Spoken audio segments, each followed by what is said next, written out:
Tiago, na carta de Tiago, e hoje nós vamos ler o capítulo de número 2, a partir do versículo 14. Aí eu vou convidar você a abrir a sua Bíblia. Se você não trouxe a Bíblia, ou se você está com uma versão diferente e quer acompanhar a leitura na mesma versão que nós estamos usando, que é a Almeida Revista e Atualizada, nós temos aqui na projeção, tá? Então você pode acompanhar aqui na projeção. Então, nosso texto nessa noite, nosso texto de exposição, de meditação da Palavra de Deus será Tiago, capítulo de número 2, versículo 14 a seguir. Esse será o nosso texto. Tiago, capítulo 2, versículos 14 até o 26 será o nosso texto. Está escrito assim: meus irmãos, qual é o proveito se alguém disser que tem fé, mas não tiver obras? Por acaso pode semelhante fé salvá-lo? Se um irmão ou uma irmã estiverem carecidos de roupa e necessitados do alimento cotidiano, e qualquer dentre vós lhes disser, ide em paz, aquecei-vos e fartai-vos, sem contudo lhes dar o necessário para o corpo, qual é o proveito disso? Assim também a fé, se não tiver obras, por si só está morta. Mas alguém dirá: tu tens fé, eu tenho obras. Mostra-me essa tua fé sem obras, e eu, com as obras, te mostrarei a minha fé. Crês tu que Deus é um só? Fazes bem, até os demônios creem e tremem. Queres, pois, ficar certo, ó homem insensato, de que a fé sem obras é inoperante? Não foi por obras que Abraão, nosso pai, foi justificado quando ofereceu sobre o altar o próprio filho Isaque? Vês como a fé operava juntamente com as obras? Com efeito, foi pelas obras que a fé se consumou e se cumpriu a Escritura, a qual diz: ora, Abraão creu em Deus, e isso lhe foi imputado para a justiça, e foi chamado amigo de Deus. Verificais que uma pessoa é justificada por obras e não por fé somente. De igual modo, não foi também justificada por obras a meretriz Raabe, quando acolheu os emissários e os fez partir por outro caminho? Porque assim como o corpo sem espírito é morto, assim também a fé sem obras é morta. Amém. Amém. Pai Santo, nós pedimos que o Senhor nos fale nesta hora por meio da Tua Palavra. Nós nos inclinamos diante de Ti, Senhor, nessa hora, e pedimos que o Teu Espírito fale aos nossos corações, que o Senhor nos faça compreender a Tua vontade, que o Senhor nos revele os Teus desígnios por meio da Tua Palavra, por meio do operar do Teu Espírito neste momento. Fala conosco em o nome de Jesus. Amém. Amém. Irmãos, nós temos em nossas mãos um texto muito importante e um texto bastante conhecido também. Capítulo 2 de Tiago, do versículo 14 até o 26, é um texto bastante conhecido, em especial alguns versículos, como o versículo de número 17, também no versículo de número 26, são versículos muito conhecidos, acho que por quase todos nós aqui, né? E então, esse é o nosso tema nessa noite: fé viva, a fé que se traduz em ações. Fé viva, a fé que se traduz em ações. Nós temos aqui Tiago falando sobre um assunto, eu diria, um tanto delicado e às vezes mal compreendido por muitos de nós, por muitos cristãos, assim como parece que estava acontecendo nos dias em que Tiago viveu, e nós olhamos hoje e vemos acontecer em nossos dias. Muito normalmente nós vemos isso. Vemos pessoas que se convertem e ouvem falar da graça de Deus, têm chega a uma igreja e tem a oportunidade de ouvir o Evangelho da graça, a mensagem de que são salvos pela graça mediante a fé. Mas muitas vezes essa mensagem tem sido mal interpretada, mal compreendida por alguns. E daí a pessoa passa a acreditar que não importa como ele vive, não importa como ele viva a sua vida, o que importa é que ele declarou a sua fé. Eu fiz a minha profissão de fé, eu fui batizado e então eu estou salvo, né? E então eu estou salvo. E aí não importa como eu viva. Muitas pessoas, no meio de muitas igrejas por aí, pensam assim, muitas pessoas aí fora pensam assim, talvez até alguém aqui em nosso meio. Eu quero ir mais adiante, quero ser um pouco mais ousado e dizer que em algum momento pelo menos, eu acredito que a maioria de nós, se não todos nós, já pensamos algo parecido com isso. Já pensamos algo parecido com isso. Sou salvo pela graça, sou salvo mediante a fé. Então, não importa o que eu faça ou como eu viva. Será que isso é verdade? Olhemos então para o texto de Tiago e vamos ver o que Tiago está nos dizendo aqui. Tiago, ele defende aqui uma fé verdadeira, uma fé que não existe sem obras. E a problemática que ele traz aqui é justamente essa. Versículo 14: meus irmãos, qual é o proveito se alguém disser que tem fé, mas não tiver obras? Pode acaso semelhante fé salvá-lo? Esta é a pergunta, ou as perguntas com as quais Tiago abre então essa discussão. São as perguntas com as quais ele apresenta a problemática que ele está discutindo aqui. Meus irmãos, que proveito há alguém professar a sua fé, alguém declarar a sua fé, alguém dizer eu creio no único e verdadeiro Deus, eu creio em Jesus Cristo, mas não viver uma vida condizente com a sua profissão de fé? Que proveito há nisso?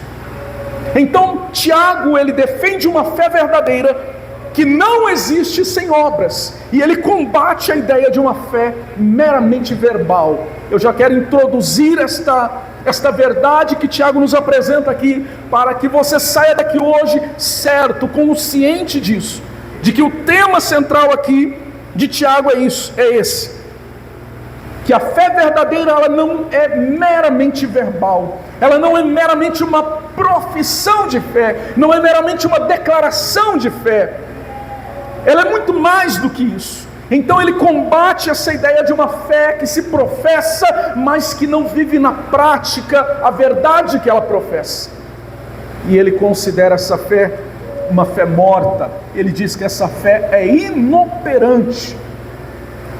Então Tiago, ele nos apresenta a fé autêntica e a fé sem obras nesse texto.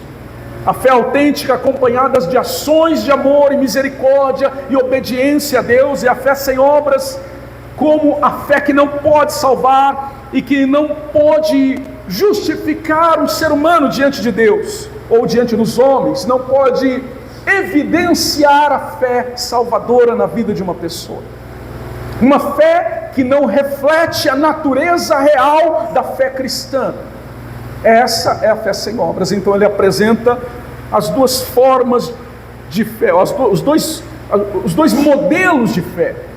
Na verdade, ele está apresentando aqui, irmãos, um único modelo de fé, né, possível. E ele está dizendo que o outro modelo de fé não é fé, é somente uma profissão, não é fé. Note você que no versículo 14, ele diz assim: se alguém disser que tem fé. Então o que Tiago está combatendo é uma fé de palavras. É alguém que professa uma fé, talvez até uma fé ortodoxa, talvez até uma fé verdadeira em suas declarações, mas uma fé vazia. Nós vamos ver que depois ele usa esse termo vazio mais à frente. E ele mostra então que essa fé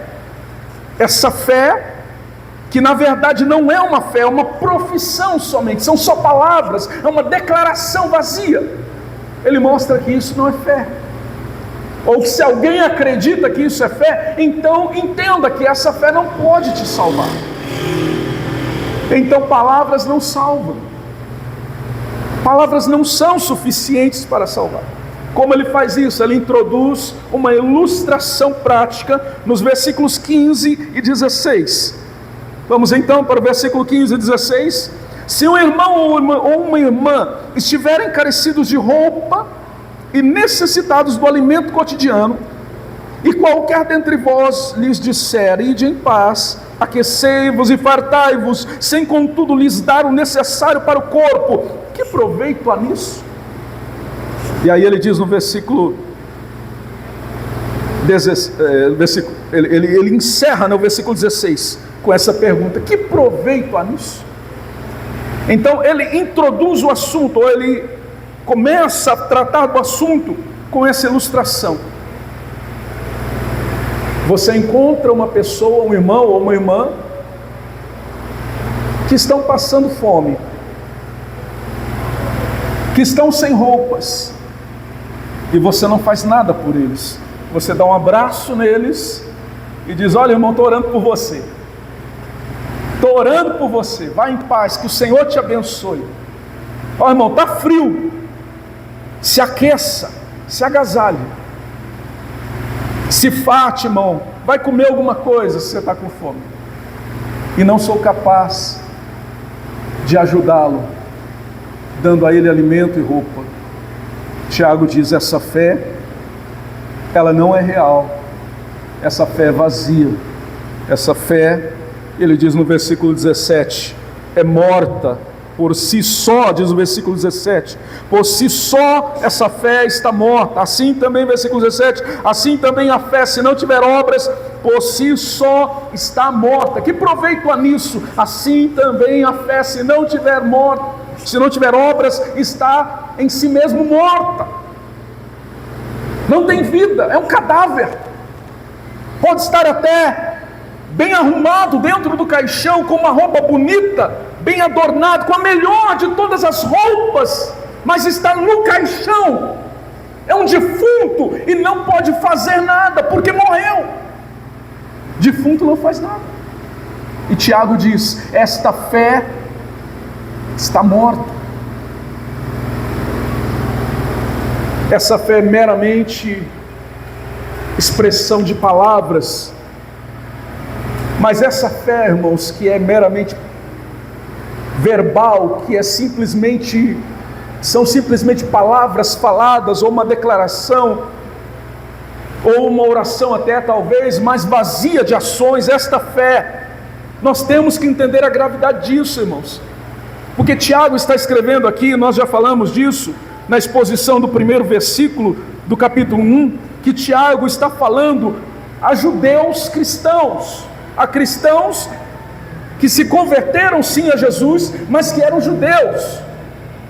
Tiago está tratando então com eles sobre essa questão.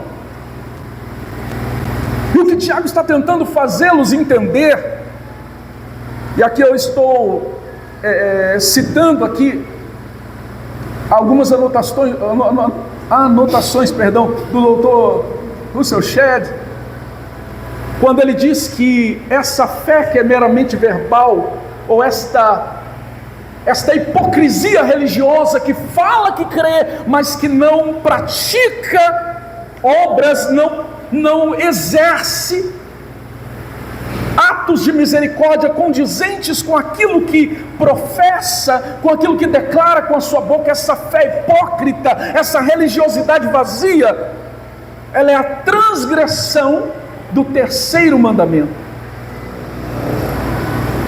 Precisamos entender a gravidade disso, irmãos. É transgredir o terceiro mandamento. Qual é o terceiro mandamento do Decálogo? Qual é o terceiro mandamento do Decálogo? Não tomarás o nome do Senhor em vão. Algumas pessoas têm a ideia de que é simplesmente falar o nome de Deus de forma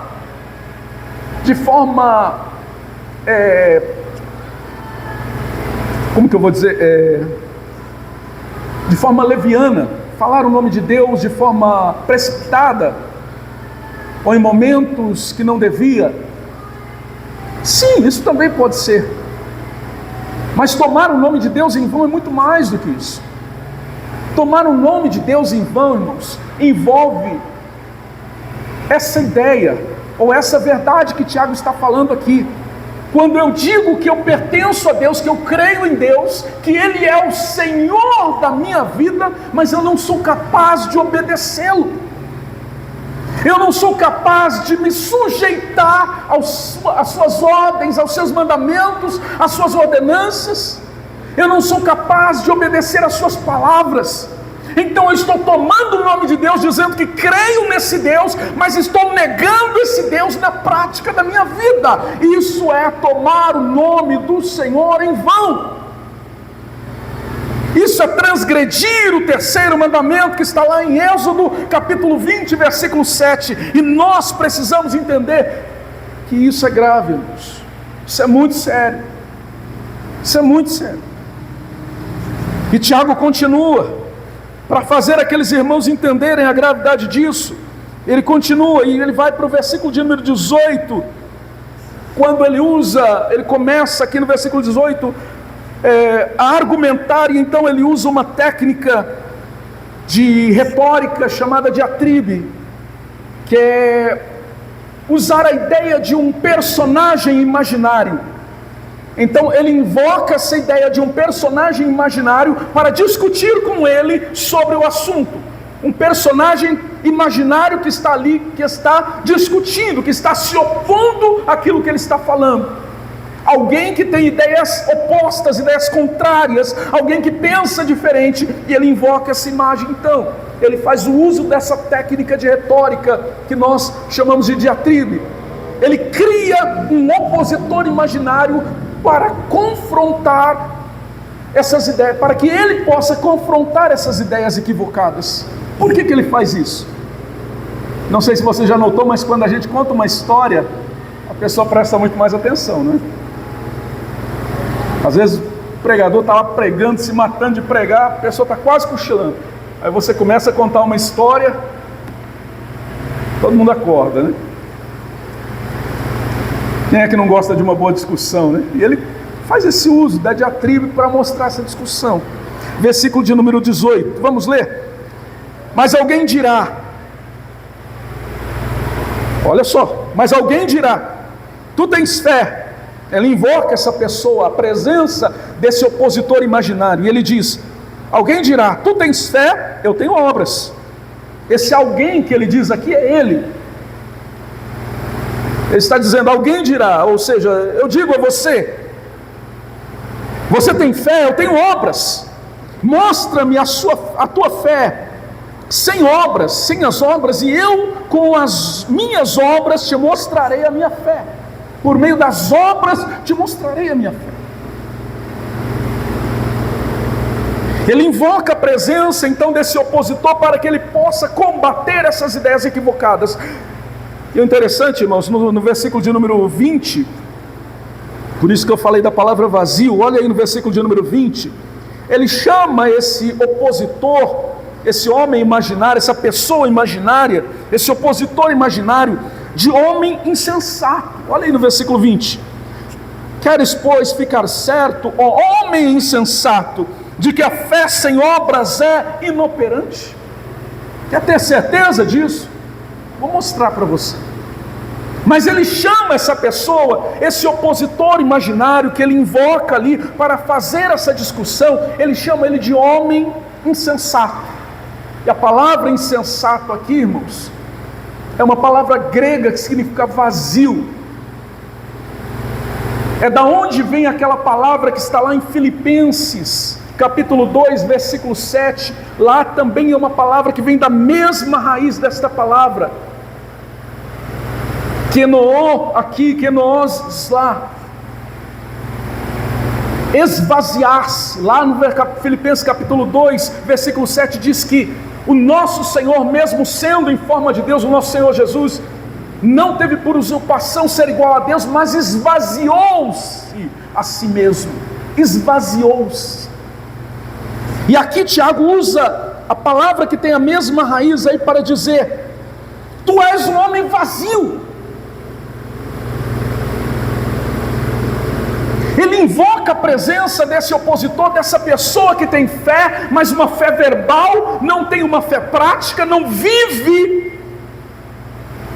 uma vida condizente com a fé que professa. Ele invoca a presença dessa pessoa e chama essa pessoa de insensato, de vazio, inoperante, alguém que não produz. Essa palavra também pode ser traduzida por infrutífero. Ele chama essa pessoa de alguém infrutífero, alguém insensato, alguém vazio, alguém que é vão. Com isso ele está mais uma vez trazendo a ideia de que essa fé não tem em si mesmo substância, não tem em si mesmo solidez. É uma fé oca, uma fé vazia, uma fé que não se sustenta, porque não tem evidência.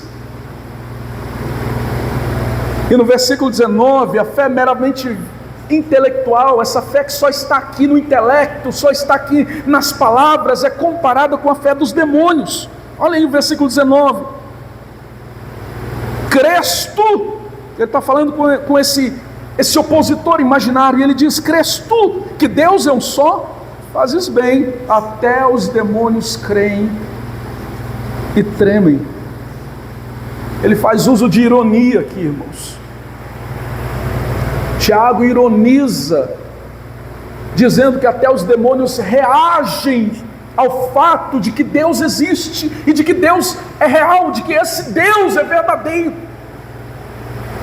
Porque eles creem, mas não só creem, não só dizem que creem, mas eles estremecem diante da verdade de que esse Deus é único e verdadeiro e soberano. Eles estremecem. Isso nos faz lembrar de quando o Senhor Jesus chegou em Gadara, na região de Gadara, e ali havia um homem endemoniado, aquele gadareno, e os demônios que estavam naquele homem já se manifestaram antes que Jesus falasse alguma coisa. Começaram a gritar: Jesus, filho de Davi, ou Jesus, filho do Altíssimo, sabemos quem és, tu viestes nos atormentar antes do tempo. E pediram misericórdia, não queriam ser lançados no abismo. Que abismo que eles estavam falando? Eles sabiam que o dia do juízo viria. Eles sabiam que o Messias, Filho de Deus, é o justo juiz, que exercerá juízo no último dia, e que há de condenar e de exercer juízo, lançando no abismo das trevas eternas aos anjos que se rebelaram contra Deus, há de lançá-los no abismo para sempre. Aqueles demônios sabiam disso, estremeceram quando viram Jesus, porque eles não sabiam se era aquele momento. Ficaram com medo. E é justamente disso que Tiago está falando aqui. Ele está dizendo: você, homem insensato, que acredita que uma fé que se baseia somente em palavras é uma fé verdadeira, entenda que até os demônios creem. E melhor do que você, eles estremecem, eles reagem diante da realidade de que Deus existe e exercerá juízo no último dia.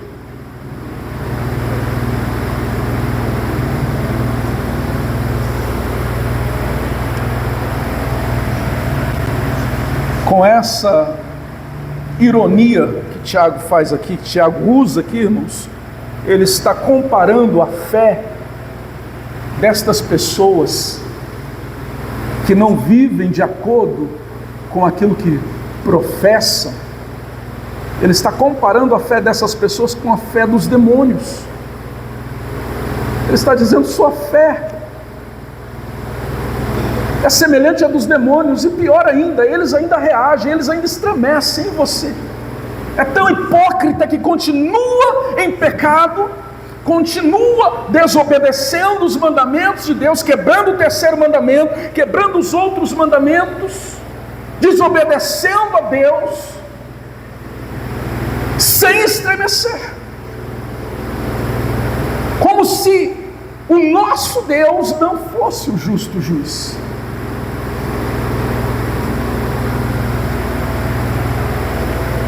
Tiago faz isso, irmãos, para combater alguns falsos mestres, algumas pessoas que estavam ensinando de forma distorcida, que você, uma vez que você professou a sua fé, uma vez que você diz que crê, você está salvo e pode viver como quer. Muito provavelmente ele estava combatendo mestres, pessoas que estavam dentro da igreja ensinando, ou melhor, distorcendo o ensino de Paulo, o ensino dos outros escritores do Novo Testamento. Acho que você se lembra, os irmãos acho que se lembram, que Paulo ensinou repetidamente, por muitas vezes, e com muita insistência, sobre o fato de que nós somos justificados pela fé. E Paulo chega a dizer que não é por obras da lei, mas é mediante a fé em Jesus, porque as obras não são capazes de nos justificar diante de Deus. E alguns tomaram o ensino de Paulo, o ensino dos apóstolos, e começaram a distorcer e dizer: você pode viver como quiser, você não precisa viver uma vida de obediência, praticar alguma coisa, não. Você já declarou a sua fé, já creu em Jesus, você crê nesse único Deus, você já foi batizado, você já fez sua profissão de fé, então você está salvo, não precisa se preocupar com mais nada. Irmãos, Tiago vem aqui nos mostrar que na verdade este não era um ensino apostólico, esse não era o ensino do Novo Testamento. Ele nos dá aqui dois exemplos, a partir do versículo de número 21, ele nos dá o exemplo de Abraão, e depois no versículo 25 ele nos dá o exemplo de Raabe. Eu não sei se você notou, mas um pouquinho antes, lá no versículo 15, no versículo 16, ele fala de obras, falando em atos de misericórdia, atos de caridade.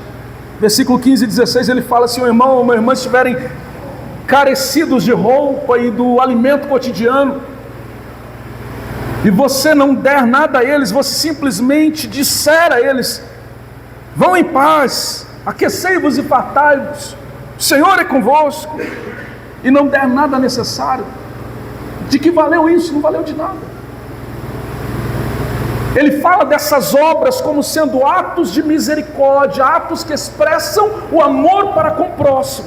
Mas agora, no versículo 21 em diante, ele muda o foco, ele não limita as obras daquele que crê a atos de caridade, não. Agora ele fala das obras como sendo atos de obediência a Deus. E aí ele nos apresenta o exemplo de Abraão, versículo 21 até o 23, ele diz: não foi por obras que Abraão, nosso pai, foi justificado, quando ofereceu sobre o altar o próprio filho Isaque? Vês como a fé operava juntamente com as obras, com efeito foi pelas obras que a fé se consumou. E se cumpriu a escritura, a qual diz: ora, Abraão creu em Deus, e isso lhe foi imputado para a justiça, e foi chamado amigo de Deus. Olha só, irmãos, olha só o exemplo que ele dá de Abraão. Mas eu quero que você entenda uma coisa, olha aqui para mim, entenda uma coisa. Quando ele fala de Abraão aqui, ele menciona no versículo de número 21, ele menciona o fato de Abraão ter oferecido Isaque sobre o altar. Isaac era filho de Abraão, e Deus disse: Abraão, me dá o seu filho, oferece o seu filho a mim sobre o altar. Quero que você me ofereça Isaac. Abraão vai até o Monte Moriá, e então ele oferece o seu filho a Deus. Ele vai até o monte para oferecer Isaac em holocausto a Deus. O que acontece, irmãos? Isso está no versículo 21. E aí no versículo 22 ele diz assim: vê como a fé operava juntamente com as obras.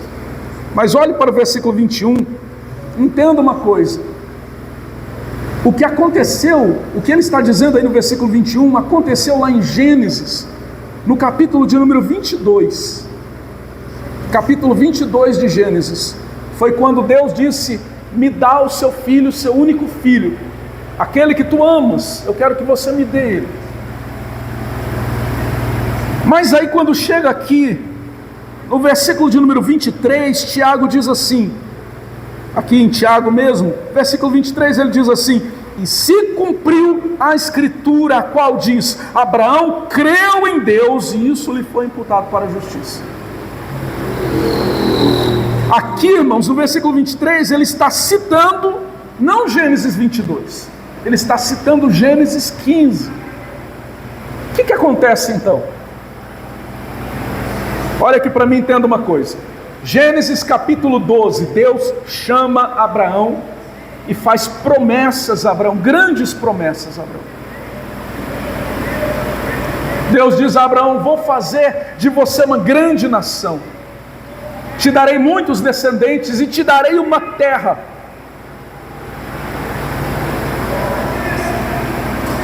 E então Abraão crê naquilo que Deus disse, e ele sai da terra dele como Deus lhe mandou.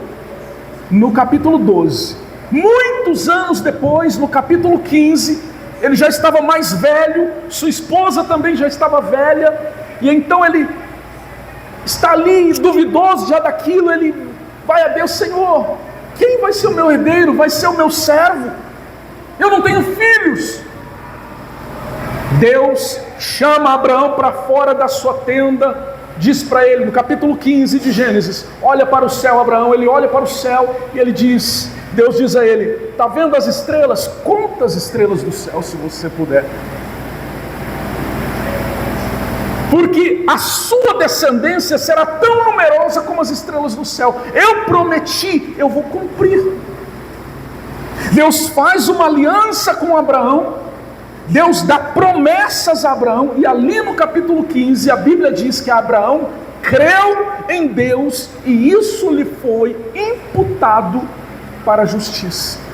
Ele foi justificado diante de Deus ali.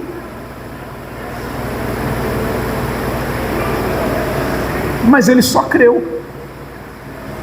Muitos anos depois, alguns anos depois, o Isaac nasce. E aí o Isaac cresce, mais alguns anos depois, quando o menino já está grande, rapaz já garoto, Deus diz para Abraão, capítulo 22 de Gênesis: Abraão, me dê o seu filho, o seu único filho. E então ele vai ao monte para oferecer Isaac em sacrifício.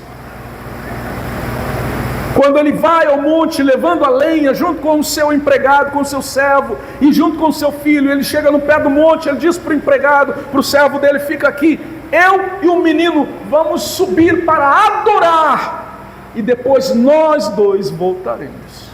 Ele acreditava que Deus ia cumprir a promessa, e ele creu até o ponto de que ele organiza o altar lá em cima do monte, ele monta o altar, ele pega a lenha para fazer a fogueira, e ele deita o rapaz, o menino, sobre o altar. Ele pega um cutelo lá para imolar Isaac, porque ele cria que Deus era poderoso até para ressuscitá-lo, se assim fosse preciso.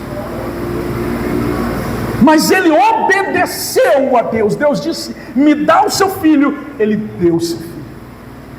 O que Tiago está dizendo aqui? Tiago está dizendo, olha, versículo 22, olha aí na sua Bíblia: vês como a fé operava juntamente com as obras. Com efeito, foi pelas obras que a fé se consumou. Olha só, entenda isso. Versículo 22. Vês como a fé operava juntamente com as obras. Com efeito, foi pelas obras que a fé se consumou. Essa palavra consumou aí, irmãos, é uma palavra grega que significa aperfeiçoar, amadurecer,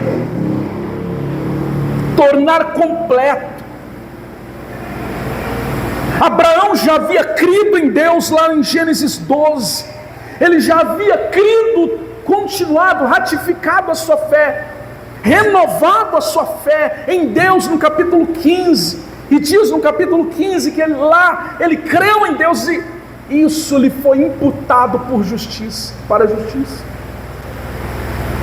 Mas agora no capítulo 22, aquela fé que ardia no seu coração, fez com que ele obedecesse a Deus, pegasse o seu filho, seu único filho, e entregasse sobre o altar como Deus lhe havia mandado. O que Tiago está nos dizendo aqui, irmãos, é que a fé verdadeira, a fé genuína, é aquela que obedece a Deus. E lembre-se, no versículo de número 15 e 16, ele falou dessa fé que obedece, dessa fé que pratica, dessa fé que tem obras, dessa fé verdadeira. Ele fala das obras ali, dessa fé que tem obras, ele fala das obras como sendo obras de amor, que expressam o amor de Deus e que socorrem o próximo, o irmão que está necessitado. Mas aqui, ele já não está falando mais de caridade, ele já não está falando mais de socorrer alguém, não. Aqui ele está falando de obedecer algo que Deus disse, obedecer uma ordem de Deus. Ou seja, quando Tiago está falando sobre obras, ele está falando sobre estar disposto a obedecer a Deus. E ele continua, versículo de número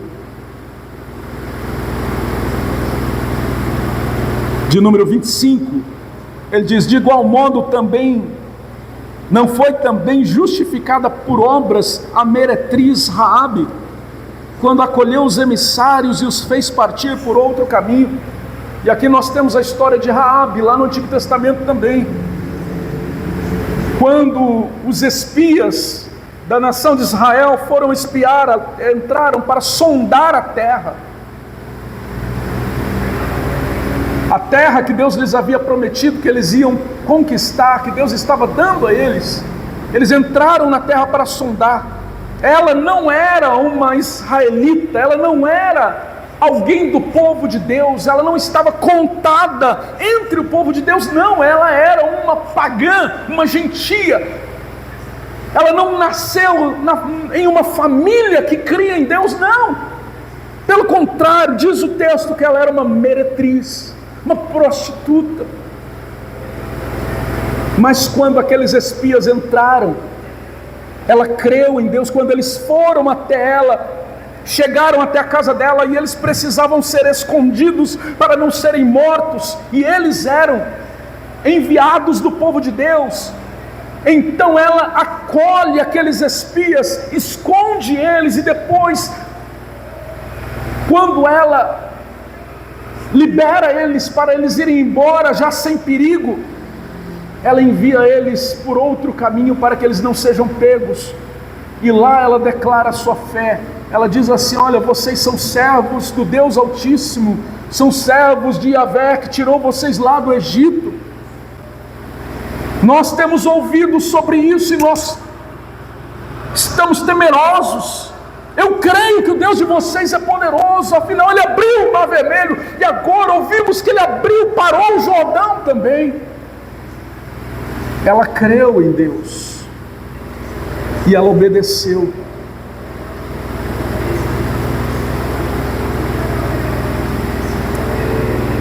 Ela colocou inclusive a sua vida em risco, porque ela corria o risco de ser pega e de morrer, ela corria o risco de ser pega e de ser condenada condenada à morte pelo seu próprio povo, porque ela estava traindo os líderes da sua cidade. Mas por que ela estava fazendo isso? Porque ela creu em Deus, e ela entendeu que ela precisava ajudar esses homens de Deus, esses servos de Deus. Então, irmãos, ela coloca a sua vida em risco para obedecer à vontade de Deus, para cumprir o propósito de Deus. E Tiago, ele invoca aqui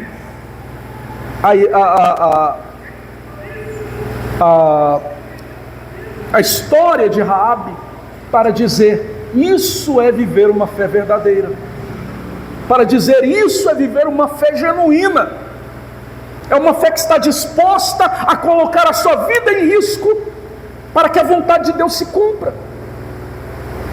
Primeiro ele fala de Abraão. Quem era Abraão? O pai da fé. O pai da fé, o grande patriarca Abraão, que viveu pela fé, peregrinou por muitos anos pela fé, crendo em Deus.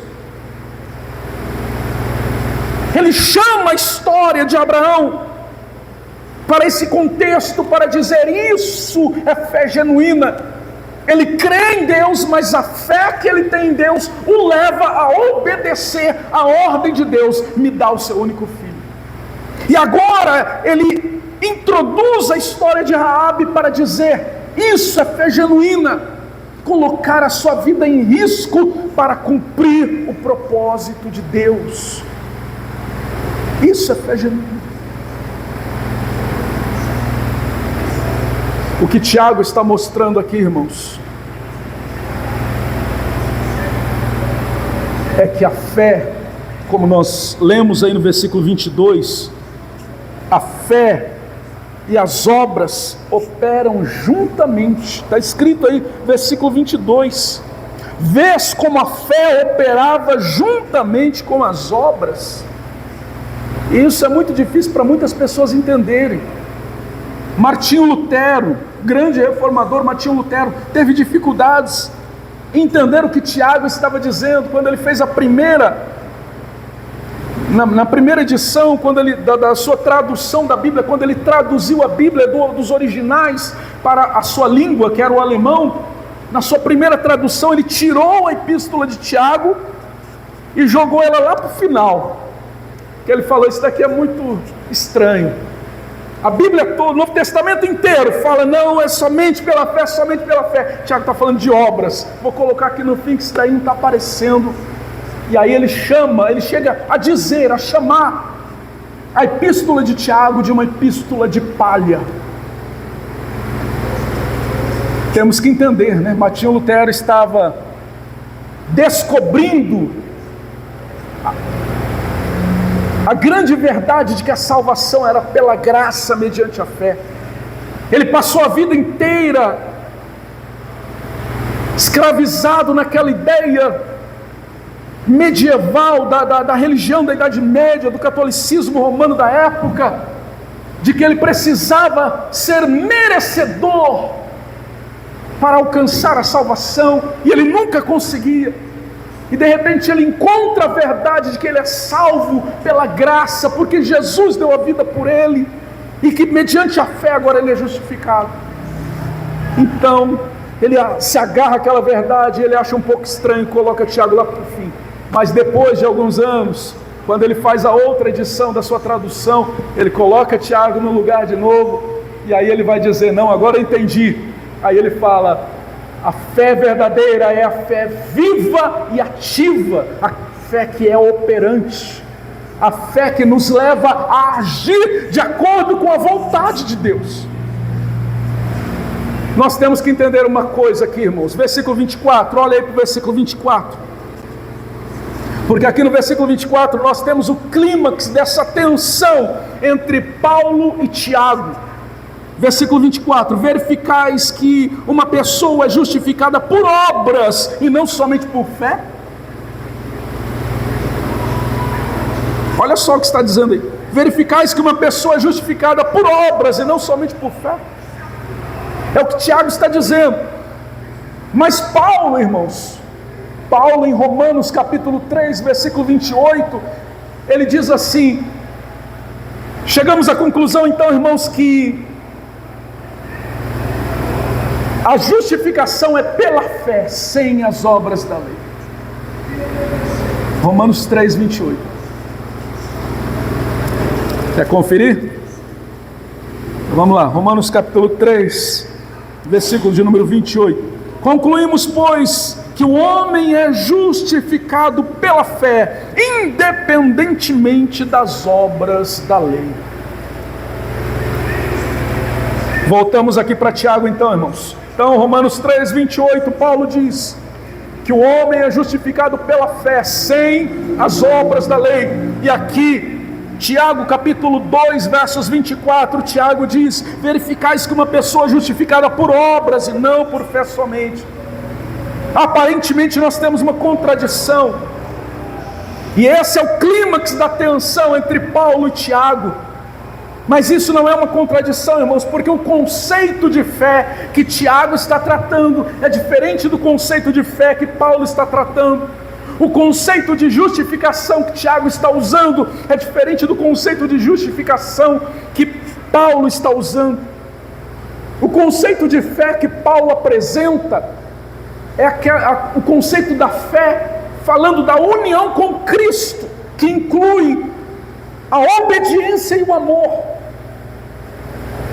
É quando alguém verdadeiramente crê, declara sua fé em Jesus, porque nasceu de novo, então ele crê com toda a sua alma, com todo o seu coração, e essa fé o leva a viver de acordo com a vontade de Deus. É disso que Paulo fala, mas Paulo foca na fé como ponto de entrada para a vida cristã, na união com Cristo. E Tiago, quando ele fala da fé somente, ele está falando aqui no versículo 24, da fé verbal. Lembra aí que no versículo 14, ele disse assim, se alguém disser que tem fé, e não tiver obras, pode por acaso semelhante fé salvá-lo? E aí ele apresenta essa problemática toda de um irmão e uma irmã que tem necessidade, que você olha para eles e diz, vai em paz, que o Senhor te abençoe, e não faz nada para ajudar. Depois ele apresenta Abraão, que creu, mas que obedeceu porque creu. Ele apresenta Raabe, que coloca a sua vida em risco porque creu. E aí ele diz, isso é fé. Então Tiago não está contradizendo Paulo de forma alguma, ele só está ensinando esses irmãos a realinharem os seus pensamentos, o seu entendimento do que é fé, do que é vida cristã, do que é fé genuína, com a palavra de Deus, com aquilo que ensina a Escritura. E o conceito de justificação em Paulo, irmãos, é o ato judicial de Deus, quando ele declara que o pecador é justo. Não é alguém praticar obras, não. O conceito de justificação em Paulo é Deus declarar, você agora é justificado. Deus declarou que você foi justificado, lavado pelo sangue de Jesus, está feito. E em Tiago, quando ele fala de justificação nesse texto, ele está falando do veredito final de Deus no dia do juízo. Note que ele pergunta, pode por acaso, versículo 14, pode por acaso semelhante fé salvá-lo? Ele está falando do veredito final de Deus, o veredito final de Deus que confirma a fé verdadeira, que foi evidenciada por meio de obras. E qual que é a diferença entre Tiago e Paulo, irmãos? A grande diferença é essa: Paulo está combatendo o legalismo, porque ele vivia em uma época de muito legalismo. Jesus fez o mesmo que Paulo. Quando nós abrimos Mateus capítulo 23, nós vamos ver o Senhor Jesus falando muito sobre isso. Alguns outros textos, o Senhor Jesus fala muito sobre isso também. E nós vemos Paulo falando sobre isso constantemente, porque ele está combatendo o legalismo. Ele está combatendo aquela ideia de que nós somos salvos porque fazemos algo para merecer essa salvação. Enquanto Tiago não está falando disso, Tiago está falando de outra coisa, ele está combatendo o antinomismo. O que é isso? É aqueles que são contra a lei, ou são contra obedecer algum tipo de mandamento. Aqueles que pensam que só uma fé expressa em palavras é suficiente. Então Tiago está tratando de um assunto, Paulo está tratando de outro.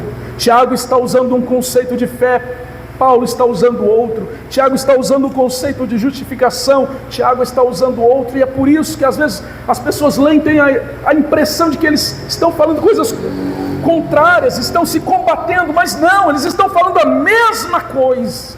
A mesma coisa. Quando você lê com um pouquinho de atenção, você logo percebe. Tiago fala de obras como atos de amor e de obediência a Deus, e Paulo critica as obras da lei no sentido de que elas são práticas ritualistas da lei mosaica, e Paulo também exclui qualquer tipo de obras como meio de alcançar a justificação. O que Paulo condena é a prática de obras para alcançar a justificação, para merecer a salvação.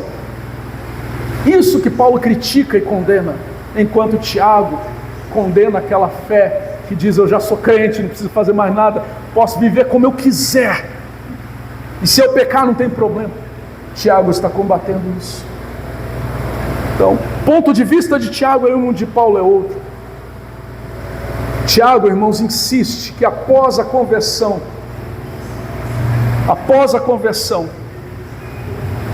elas são indispensáveis. As obras são indispensáveis como evidência de uma fé viva. As obras são indispensáveis como evidência de uma fé genuína, de uma fé que salva, de uma fé que transforma. Ele está dizendo: olha, a fé que salva é a fé que se traduz em obras. A fé que salva é aquela que se manifesta, que se revela em atos de amor e de misericórdia para com o próximo. É aquela fé que se manifesta em obediência e serviço a Deus. É isso que Tiago está dizendo.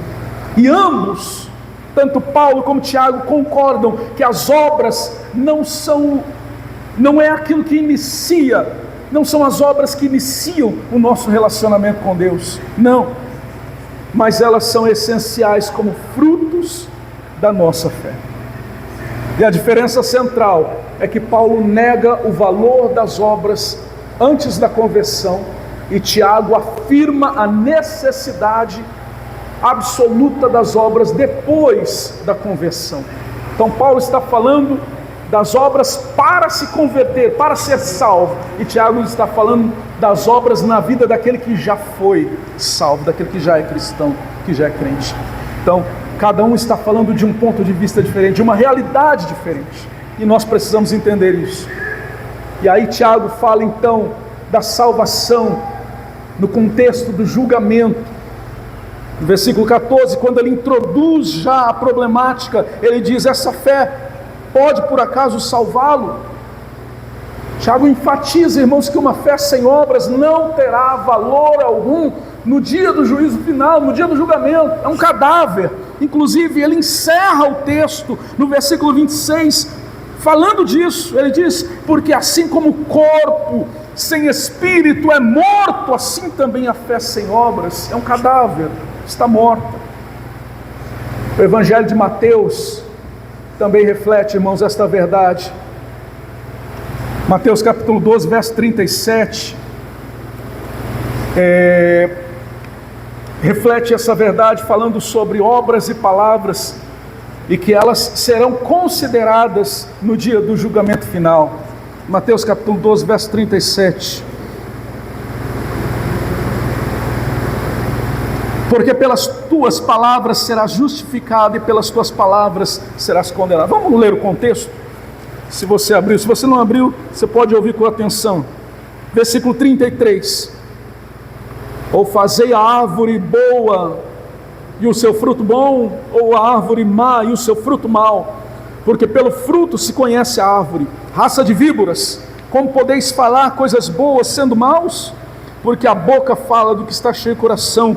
O homem bom tira do tesouro bom coisas boas, mas o homem mau, do mau tesouro, tira coisas más. E aí ele continua, versículo 36, digo-vos que de toda palavra frívola que proferirem os homens, delas darão conta no dia do juízo. De toda palavra frívola que proferirem os homens, dela darão conta no dia do juízo. Por quê?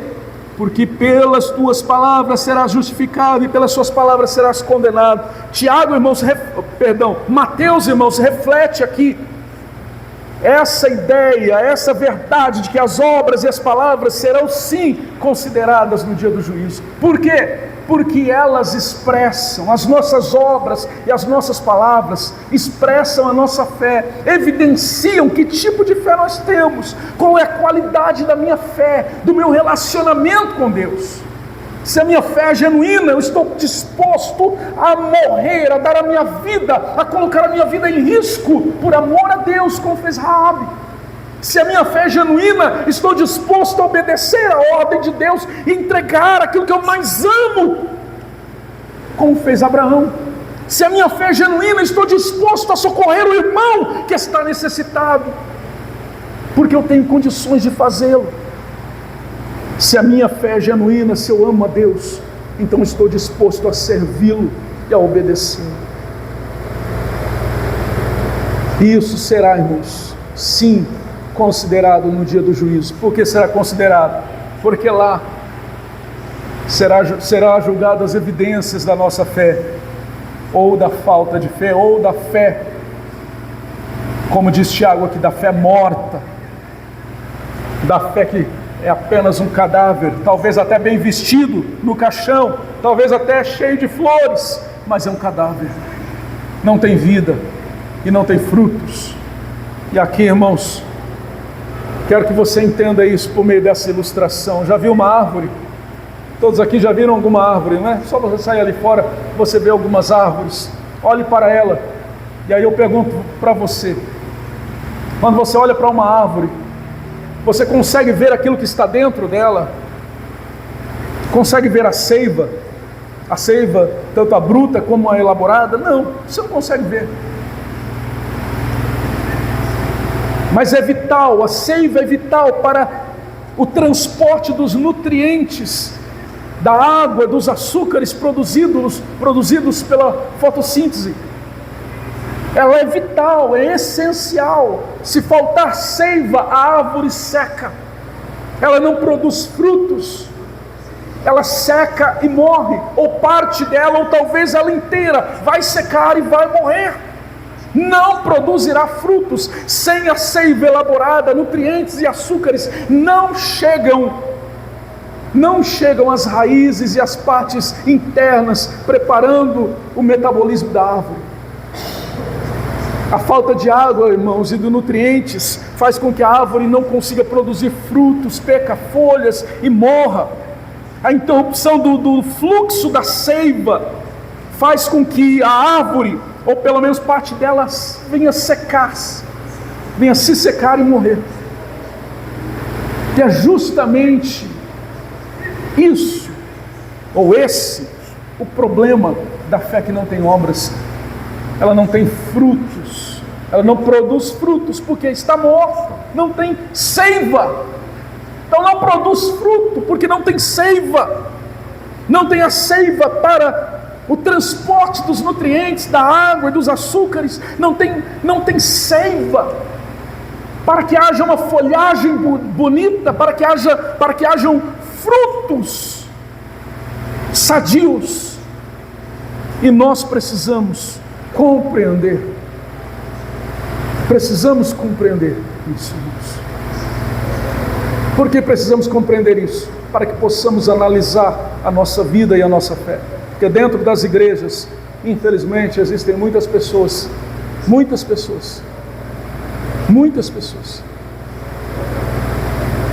que estão vivendo enganadas, ou que estão enganando, que vivem uma fé que não é genuína. Pessoas que declaram crer em Cristo, mas não vivem de acordo com o Evangelho. Declaram crer nesse Deus único e verdadeiro, mas não vivem de acordo com a palavra desse Deus único e verdadeiro. Pessoas que estão vivendo uma mentira, e algumas até acreditando que estão bem. E para que nós hoje olhemos para dentro de nós e façamos um autoexame, é necessário que nós entendamos isso, e entendamos a importância disso. Em resumo, irmãos, Tiago ensina que a fé verdadeira, ela é inseparável das obras. Não se trata, entenda isso aqui, não se trata de adicionar obras à fé, não se trata disso. Não é porque eu tenho fé, agora eu preciso de ter obras também, não é isso. Do que se trata então? Se trata de reconhecer que a fé verdadeira, ela produz obras naturalmente. Ela produz obras porque essa é a natureza da fé genuína. A natureza da fé genuína é obediência, é temor a Deus, é viver para Deus, é entregar-se a Deus, é buscar viver uma vida que agrada a Deus. Fé autêntica, ela naturalmente produz obras concretas, ações concretas de amor e de obediência, de serviço a Deus. O contraste, irmãos, não é fé versus obras, não, mas é fé com obras e fé sem obras. O que Tiago está mostrando aqui não é fé versus obras, não, é fé com obras versus fé sem obras. E aqui nós devemos olhar para nós e perguntar: qual é a minha fé? Fé verdadeira, genuína, fé com obras, ou é fé sem obras, um cadáver inoperante? Tiago usa esse recurso do opositor que nós falamos há pouco, da diatribe, para mostrar que separar a fé das obras, separar a fé de obras é impossível, e a fé não se traduz ou a fé que não se traduz em ação, ela é somente uma ilusão, é uma farsa, e ela não é compatível com a vida cristã. Pelo contrário, Tiago nos diz aqui, como nós lemos, que ela é comparável à fé dos demônios. Então nós somos hoje convidados a examinar a nossa vida, a olhar para dentro de nós e pedir ao Espírito Santo que nos ajude nesse autoexame, para que possamos sondar o nosso coração e dizer: ó Deus, perdoa-me naquilo que eu tenho falhado e ajuda-me a ser fiel ao Senhor. E se porventura eu perceber que o meu coração ainda não se converteu, dobrar-se diante dele e dizer: Deus, tem misericórdia de mim, porque eu sou pecador. Eu quero o Senhor na minha vida, eu quero viver para o Senhor. Feche seus olhos e oremos ao Senhor.